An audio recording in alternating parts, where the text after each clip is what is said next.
Bem-vindo ao podcast BBA, um podcast especial do Novembro Negro.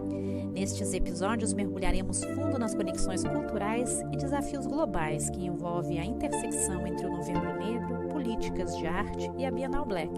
Vamos explorar como o tema fluxo se relaciona ao deslocamento de pessoas ao redor do mundo e como essas narrativas se entrelaçam ao trabalho dos artistas. Eu espero todos vocês nas nossas plataformas de streaming.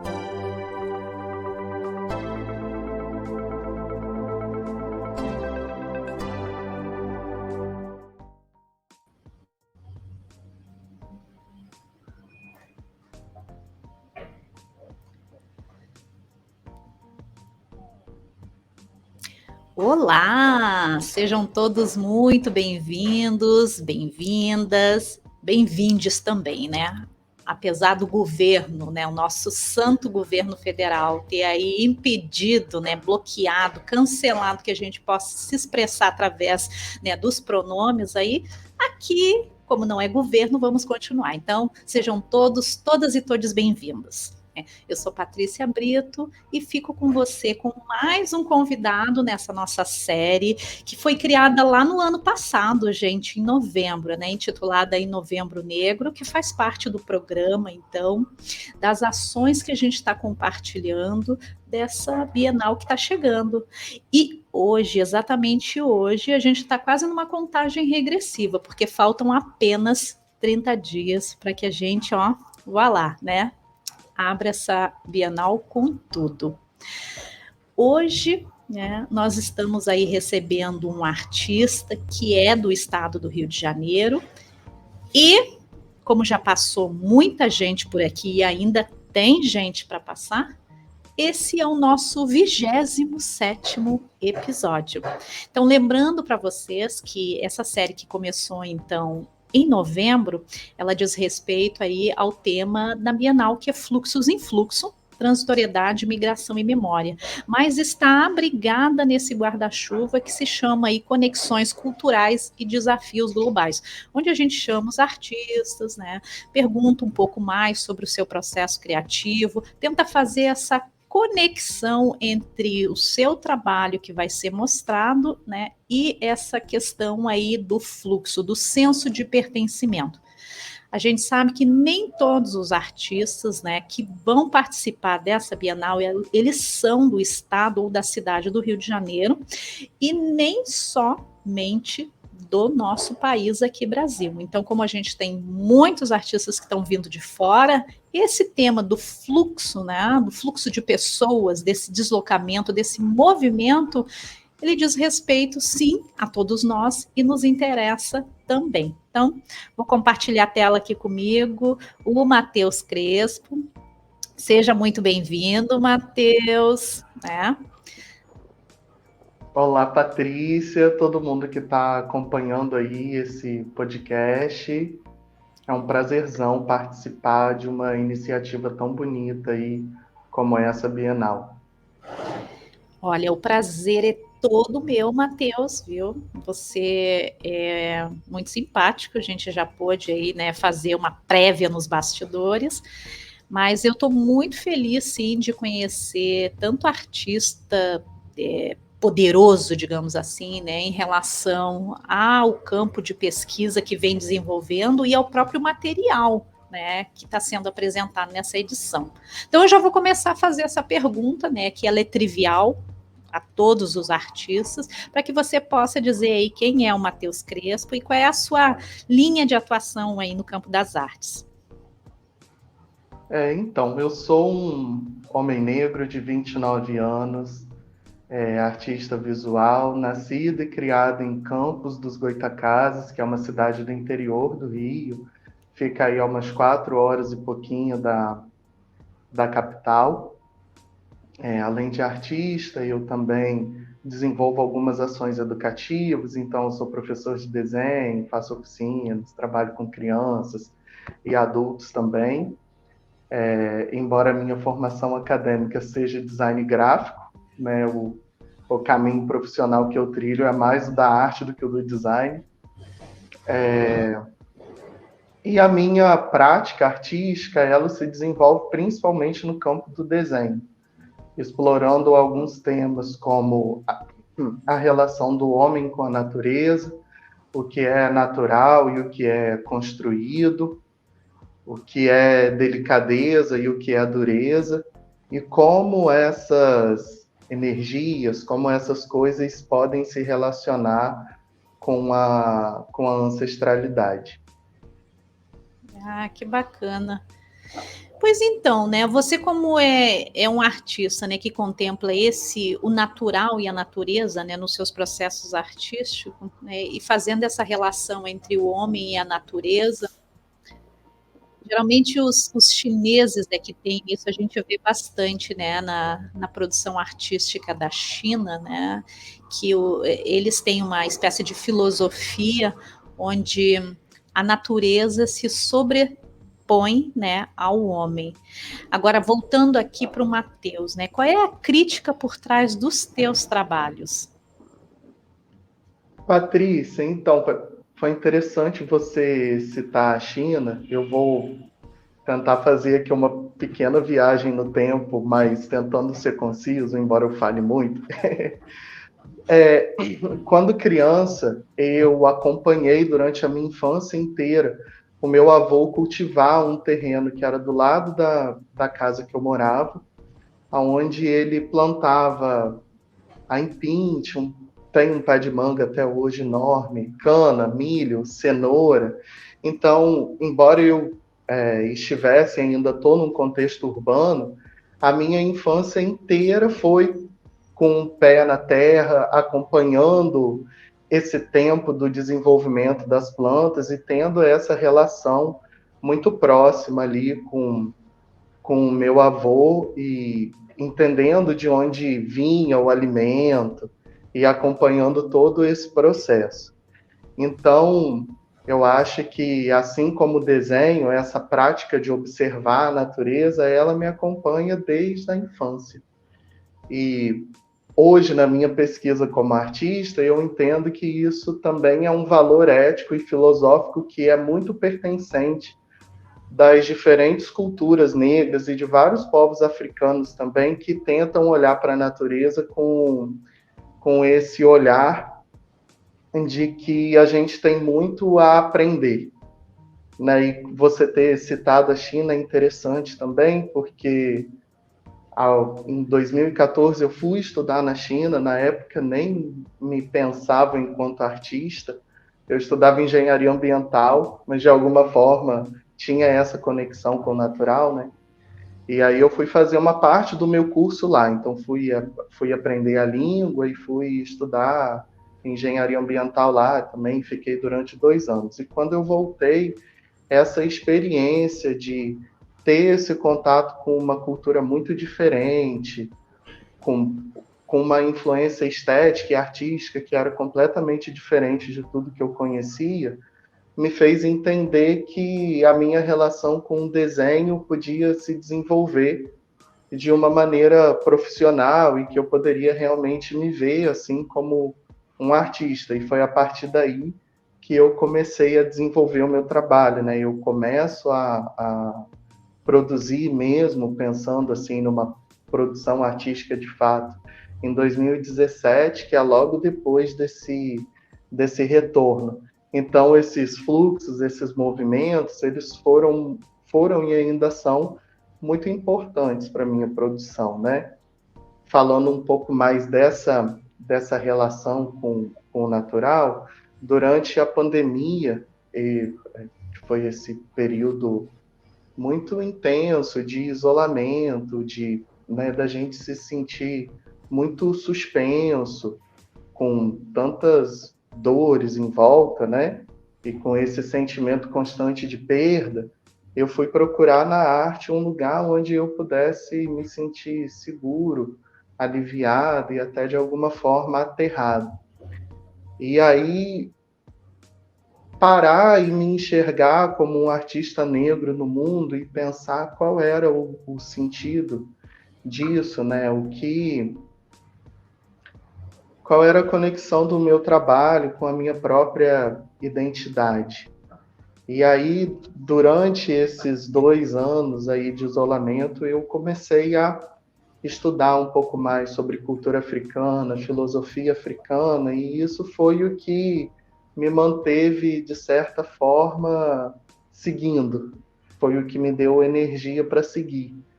Então, música, as artes, a arquitetura, e próprios conceitos filosóficos africanos começaram a ser parte do meu dia a dia. Tem uma frase de uma antropóloga norte-americana, Marimba Ani, que eu gosto muito, que ela diz que a nossa cultura é o nosso sistema imunológico. E para mim, realmente, me sentir como parte desse legado me deu energia realmente para seguir. E aí isso começou, claro, a influenciar o meu processo artístico. Então, a partir desse momento, a ideia de enraizar se torna um conceito chave muito presente na minha produção, enxergando essa ideia como uma forma de tecnologia ancestral, pegando esse conceito aí emprestado da Morena Mariá, que é uma pesquisadora brasileira também, que pensa, né, a tecnologia como um meio de se chegar a algo ou uma ferramenta que nos possibilita continuar a caminhar, e pensando essas práticas ancestrais como uma forma de tecnologia. Então eu comecei a olhar para as plantas de uma outra forma, né, de olhar para esse universo natural, tentando entender quais eram os movimentos que essas raízes fazem, como elas entram na terra, qual é a função da raiz ali para a planta, além do fato de fornecer alimento e nutrição para aquele ser, né? E aí entender que a raiz é esse lugar de troca, de encontro daquele ser com a terra, que é o lugar que dá base, e também com outros seres que transitam ali, e também com outras plantas. Então acontecem uma série de trocas ali embaixo da terra que se dão pela raiz, que se dão por esse lugar da origem. Então, observar esses processos foi muito importante para mim e para eu conseguir traçar um paralelo entre todo esse processo de enraizamento que eu estava vivendo de forma pessoal com a minha produção enquanto artista. Catiúcia Ribeiro, que é uma filósofa brasileira também, que ajuda muito a pensar essas questões, ela vai dizer que se a nossa cultura é o nosso sistema imunológico e a gente não se dá conta disso, a gente se torna um povo sem história e logo uma árvore vazia. E aí esse paralelo com essa imagem da árvore, nos ver, de certa forma, como essa árvore que precisa se enraizar para entender o seu lugar, para entender a beleza da sua história, né? Foi muito significativo, né? Me entender como parte dessa rede. Meu avô usaria uma palavra que ele sempre diz, né? Como parte dessas sabenças, desses conhecimentos que estão ali nas nossas vivências, no nosso dia a dia. Então, acho que observar a natureza traz para o meu trabalho todas essas questões e essas relações. Eu fiquei toda arrepiada no início da tua fala aí, né? Porque por incrível que pareça, nem tudo é combinado, né? Embora esses episódios sejam gravados, nem tudo é combinado. Então, essa sua passagem pela China, né? Eu sou muito fã de aquarela, né? Então, assim, acho assim que os chineses eles têm uma dedicação para esses detalhes, né? Assim, que é uma maneira surpreendente. Mas quando eu olhei o seu trabalho, né, eu senti essa conexão também, porque embora a gente tenha falado aí nos bastidores do rizoma, né, e eu gosto dessa palavra, é uma palavra forte, né, o rizoma, ele ainda tem aquela não linearidade, né, diferente do que a ancestralidade, essa raiz ancestral, né, nos comunica, que é através da linearidade, né, que você vai montando, digamos, a sua própria árvore, né? Mesmo que a gente tenha essa nossa história aí que remonta aí de século passado, né, de toda essa travessia, né, dessa conexão que a gente tem com o oceano também, né, a gente tem uma conexão muito forte com a natureza, por causa do nosso continente África, mas a gente também tem uma relação muito intrínseca com essa travessia que a gente fez, chegando nessa outra terra, que é a terra do nosso pertencimento hoje, que é chamado Brasil aí, né? Então, assim, muito, muito bonito e muito bacana essa trajetória, né? E eu acredito ainda, por você ainda está alimentando esse ciclo, digamos assim, né, dessas conexões aí de raiz, né, já que você é um grande observador, então, da natureza. Estou vendo até que atrás de você tem uma espada de São Jorge, né? A minha está na porta da minha sala. Acho bacana, assim. Matheus, você disse, então, no início da sua primeira fala, né, que você também é um arte educador, né? Então, assim, sendo um arte educador, você se aproxima muito dessa relação com o outro, né, no sentido de conhecimento até, né?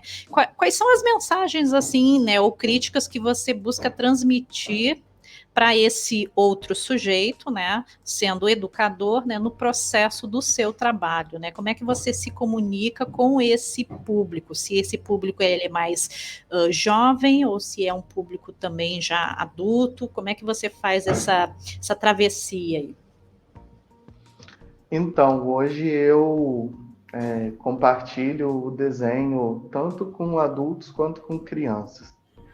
E acho que o que eu trago de principal é a gente entender as diferentes relações de tempo, né? A gente vive hoje um processo de ultra-aceleração, que não tem nada de natural, que a gente está sempre pensando no que vem depois. A gente mal termina uma coisa e já precisa começar outra e outra e outra. E observar a natureza e desenhar essas coisas e ter um processo artístico também me ensina que existem muitos tempos, que a gente não precisa estar o tempo todo acelerado. Então, quando eu estou nesse espaço de troca, eu tento estar muito aberto e sensível para entender o tempo do outro e propor que o outro também se permita um tempo mais devagar, né? O desenho, não posso deixar de falar sobre educação sem citar uma coisa muito importante também, que foi a minha passagem por um projeto que tem aqui em Campos chamado Polo Arte na Escola UENF, que é uma iniciativa entre o Instituto Arte na Escola e a Universidade Estadual do Norte Fluminense, que é um projeto de educação, formação continuada para professores direcionado para a arte. Então, eu trabalhei durante 2 anos nesse projeto, foi onde eu me encantei por esse universo da educação e comecei a entender qual era a importância do artista dentro desse processo de aprendizagem. E comecei a ver o desenho também de uma outra forma, né? O desenho é uma das linguagens mais antigas que a gente tem. Se a gente pensar no desenho como uma forma de deixar a marca sobre alguma coisa, né? E é muito interessante como todo mundo, de alguma forma, tem uma relação desde a infância com o desenho. Então, chegar numa escola, por exemplo, e encontrar crianças pequenas que já começam a dizer que não sabem desenhar, me acende um alerta para entender o que está acontecendo que às vezes causa esse distanciamento tão cedo entre as pessoas, no caso as crianças, com o desenho. Porque o desenho, ele é uma forma da gente colocar ideias e sonhos no mundo, né? Grande parte do que nos cerca começou com um desenho. As cadeiras que eu estou sentado, a casa onde a gente está foi antes um desenho. Até essa plataforma que a gente usa provavelmente foi antes um desenho. Então, ver o desenho como essa ferramenta de construção de coisas e de possibilidades de mundo, de existência, me faz ter dimensão da importância que é a gente trabalhar o desenho, seja na escola, seja no espaço de ateliê, ou seja no espaço de cultura, ou seja em qualquer outro lugar. Então,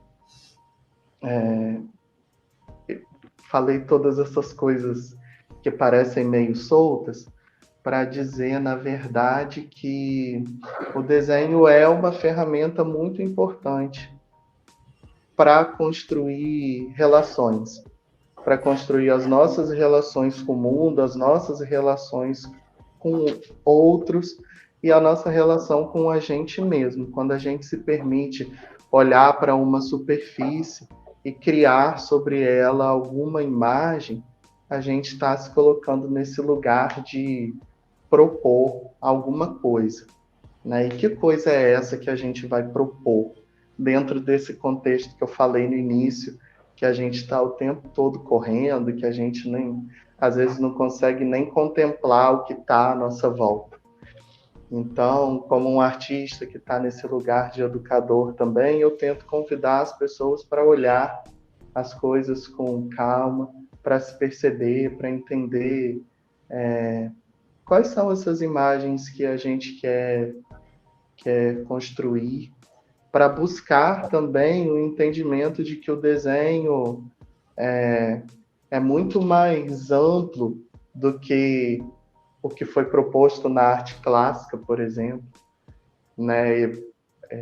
Eu preciso entender também a minha localização, né? Eu sou um artista que está no interior, que é um lugar onde as pessoas têm um contato restrito com a arte ainda, apesar de muitas iniciativas.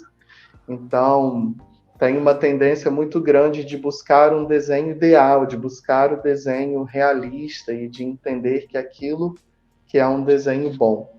Enquanto a gente pode pensar o desenho de uma forma expandida. Edith Derdick, que é uma artista e arte educadora brasileira também, ela fala que o desenho é, de alguma forma, o sismógrafo do nosso corpo, que ele consegue registrar o ritmo da nossa respiração, a posição que a gente está. O desenho é uma linguagem muito sensível. Então, quando eu estou nesse lugar de troca, eu tento convidar as pessoas para olhar o desenho dessa forma e perceber que aquela ideia que elas estão construindo, seja no papel ou em qualquer outra superfície, ou com qualquer material, é uma ideia que é importante e que tem valor. Uau, eu vou ter que te trazer aqui para minha zona aqui, né? Para dar um pouco dessa, né, dessa vibe aí. Olha, você falou coisas muito importantes, né? A principal delas é essa coisa de desacelerar, né? Porque realmente a gente vive num tempo hoje onde mais, né, parece menos, né? No sentido de que quanto mais coisa você coloca, né, menos tempo você está sentindo o tempo, né? Às vezes a gente faz várias coisas e diz assim, nossa, o dia podia ter 25 horas que não ia ser suficiente, né?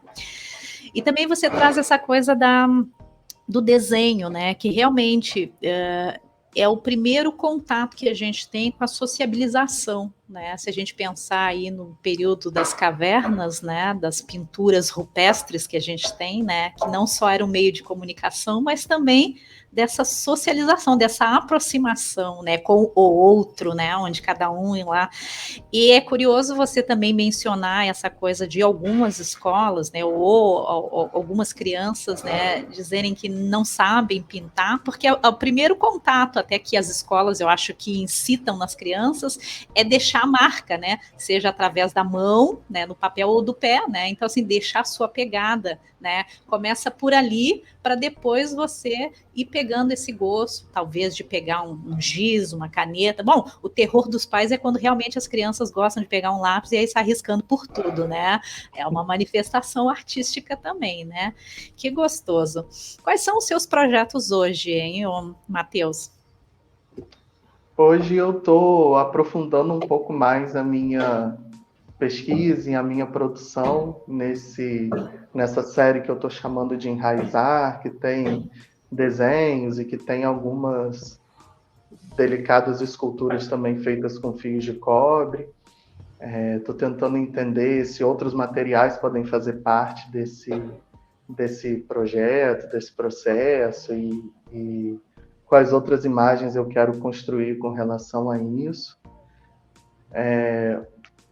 Esse ano eu iniciei um projeto que é muito importante para mim também, que foi ter o meu ateliê como um espaço aberto para o público, sendo o meu espaço de produção, mas sendo também um espaço de exposição do meu trabalho, do trabalho de outros artistas que estão aqui, sendo também um espaço de troca com atividades como oficinas, né, alguns pequenos eventos. Então, esse é um projeto que foi feito com muito carinho, que tem muito valor para mim. Então, estou tentando ainda me entender nesse lugar que gerencio a minha produção quanto artista, gerencio um espaço, gerencio tantas iniciativas que vão se sobrepondo, né? Em meio a alguns desafios, eu tenho tido muitas realizações também. Então, acho que hoje é um pouco disso que tá rolando aí.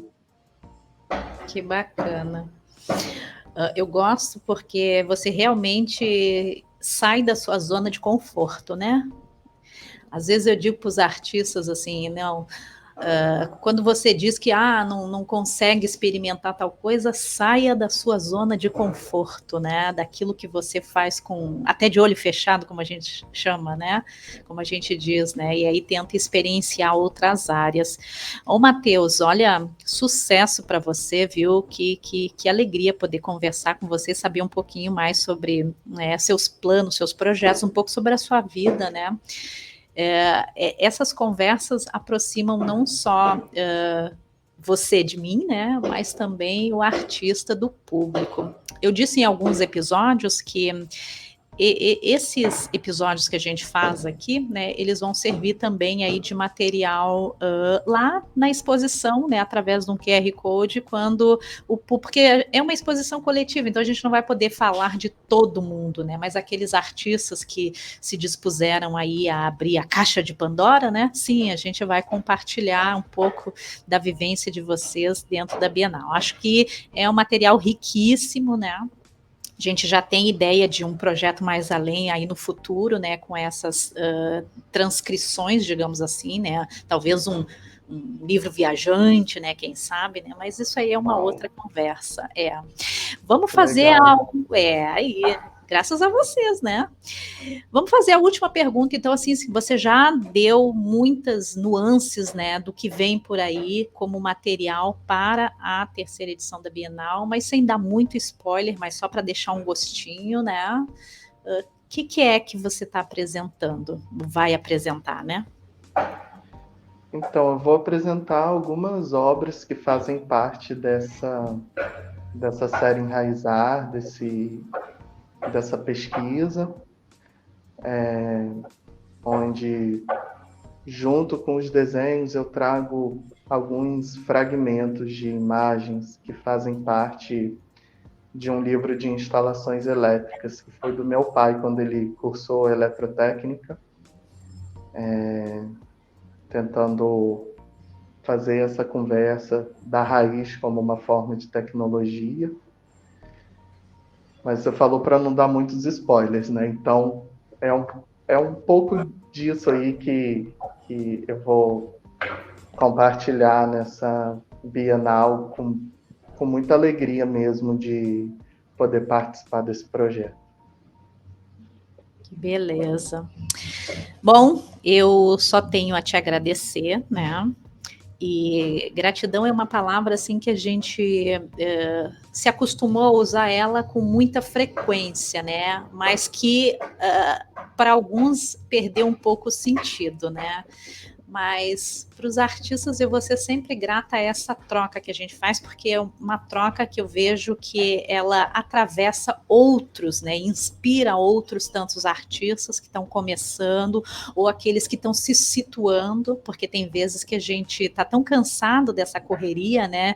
Como você agora disse, né? São novos projetos, você administra o seu tempo como Matheus, você né, como artista, também agora como um empresário, né, das artes, e também se envolvendo, né, na questão do outro, né, ou dos outros, né, que é essa relação que te aproxima como artista desse teu público. Então, assim, gratidão é uma palavra que eu gosto, né, e que eu sempre compartilho aí com os artistas. Fico muito agradecida, então, pelo seu tempo, uma ótima entrevista, viu, e espero te conhecer pessoalmente, então, no Rio, daqui a poucos dias, viu. Estaremos lá. Tá muito certo. Obrigado, querida. Muito recíproco, assim, é realmente muito bom poder ter essa troca, né? Poder falar sobre o meu trabalho nesse lugar e te ouvir também, ouvir as suas percepções. E estou muito animado, feliz e grato. Legal. Então tá. Até a próxima, então. Ou até daqui a pouco. Até. É isso aí, gente, né? Que riqueza de entrevista com esse rapaz. Eu não perguntei a idade, eu não pergunto a idade de ninguém, mas ele é novo, né? Então, assim, já tem uma bagagem grande, extensa, né? Então, para vocês que ficaram conosco aí, pouco mais de 30 minutos, esses programas eles são gravados e vão ao ar sempre às quartas e aos sábados, a partir das 10 horas da manhã. Como esse é o nosso 27º episódio, né? Ele está saindo agora em fevereiro, né? Então, fevereiro significando aí que menos de 30 dias estaremos todos aí e todas e todes na cidade quente e maravilhosa do Rio de Janeiro. Então, me despeço de vocês carinhosamente, aguardando aí o próximo episódio.